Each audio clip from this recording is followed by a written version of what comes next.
Malapit ka na bang mag-take ng CE board exam? What if may ma-encounter kang unfamiliar problem or concept? Isa sa trend ngayon ay ang earth moving under MSTC. So try natin i-solve itong problem na to.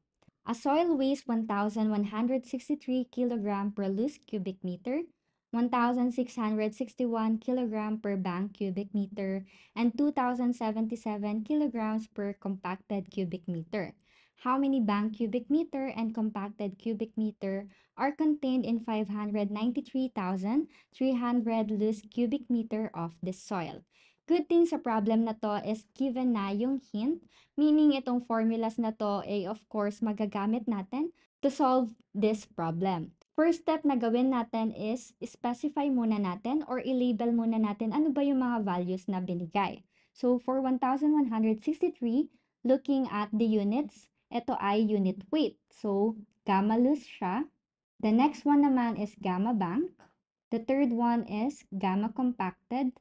Then the last one, ito naman ay volume ni loose or V loose. So first, kunin muna natin si bank volume na may units na bank cubic meter. Ang problema lang dito is wala yung load factor. Same kay compacted volume na may units na compacted cubic meter, wala rin siyang shrinkage factor. Magagamit natin ang concept na ratio and proportion sa part na to since for load factor, need lang natin i-divide si gamma loose over gamma bank. So yung load factor mo or LF is equal to 1,163 na given over 1,661. Ang makukuha nating values is 0.70. Kahit 0.7 na lang gamitin natin for the load factor. So now na may load factor ka na, kaya nang kunin si bank volume. So si loose cubic meter mo or yung volume ni loose ay 593,300 times yung load factor natin kanina na 0.7. Ang makukuha nating value ay 415,310 bank cubic meter. Okay, proceed naman tayo kay compacted volume. Shrinkage factor naman dito, so ano ba yung i-divide natin? Ayun naman is si gamma bank over naman kay gamma compacted. So, shrinkage factor or SF is equal to gamma bank na 1,661 over gamma compacted na 2,077. Divide lang natin ulit.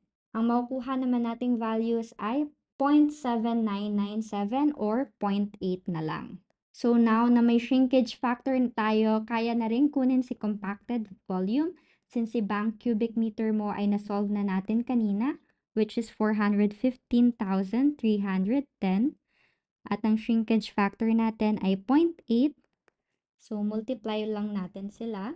Our answer would be 332,248 compacted cubic meter.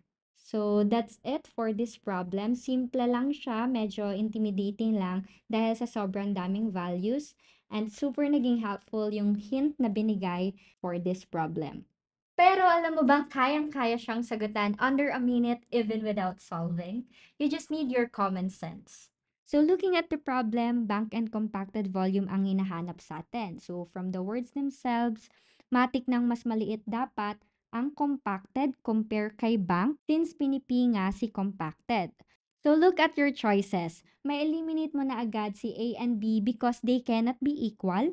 Tanggal na rin si C kasi si compacted volume dapat mas maliit siya kay bank volume. So, dahil tanggal na yung tatlo, with that, you already got the correct answer which is simply itong letter D. So that's it. Hindi ka man familiar or fully knowledgeable sa isang topic, you can use your partial knowledge or common sense to select the correct answer.